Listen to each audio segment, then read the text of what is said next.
I came across a book that I had seen mentioned, and the name of the book is Journey to Ixtlan by Carlos Castañeda.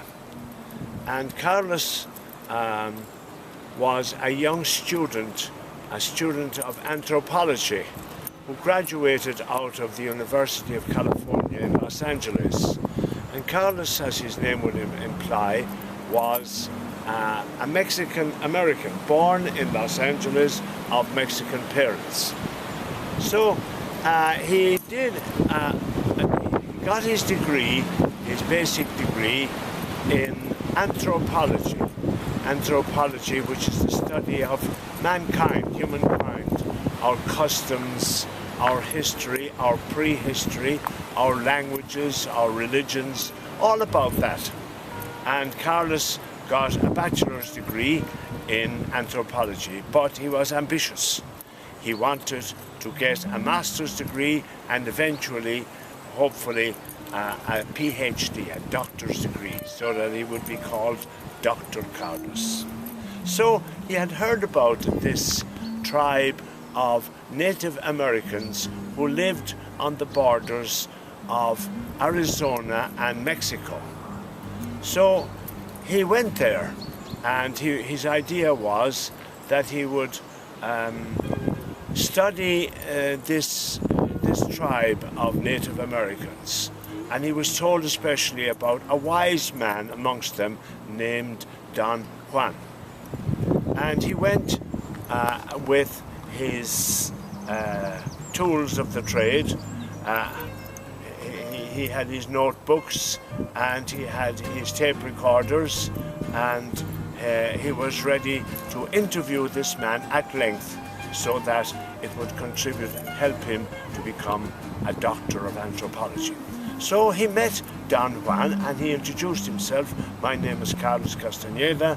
I am a Mexican-American, and I've just graduated out of university, and I want to go further in my studies, and I'm studying anthropology. So I was wondering if you would help me to graduate and perhaps one day become a doctor of anthropology.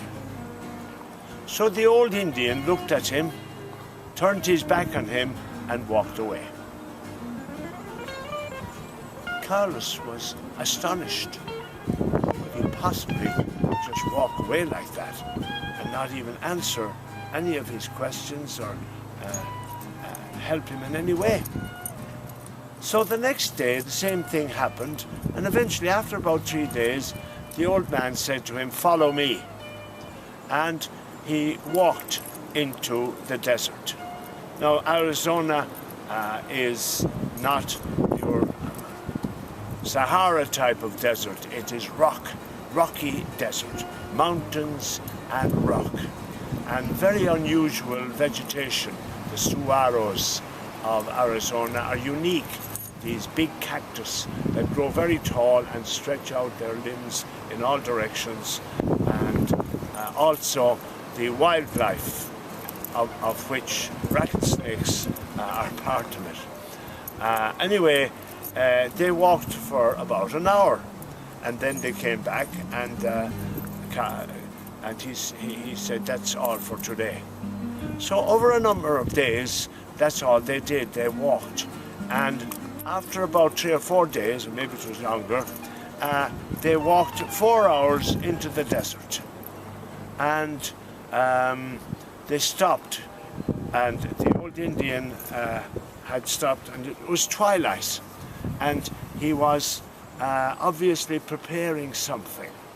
And he said to the young man, "If you look over your left shoulder, you will see your own death staring at you in the face." So the young man was astonished, and he admitted he was stricken with fear. And very reluctantly, he turned and looked over his left shoulder, and he saw one of the bushes, something shaking in a bush nearby, and a shiver went up and down his spine. He was terrified. His own death looking at him in the face. But he was to learn a very important lesson in life. And what the old man was teaching him was that all this talk about becoming a master, a doctor of anthropology, was a whole heap of nonsense. Why? Because you, Carlos, even though you're a young man, he was probably about 21 at the time, you will die one day, just as every living thing all around us dies. The trees, the birds, the animals, ourselves. Every living thing dies and will come to an end. So Carlos was so impressed by this lesson, that death is there and we should keep it close to us. We should befriend our own death, not be afraid of it, but learn from it to be wise, to become wise, to realize that everything is transient. Even becoming a doctor of anthropology is not that important in light of our own death. And I like to come here nearly every day and just think about the fact that one day I will lie amongst in this graveyard, probably, unless I die somewhere else, and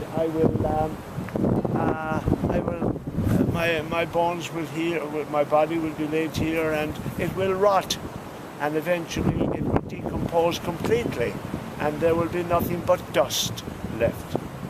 And that is the end to which all human beings come. We die. But then when I have finished my meditation, I always say, Lord, into your hands I commend my spirit. In manus tuus Domine commendo spiritum meum. That's my story.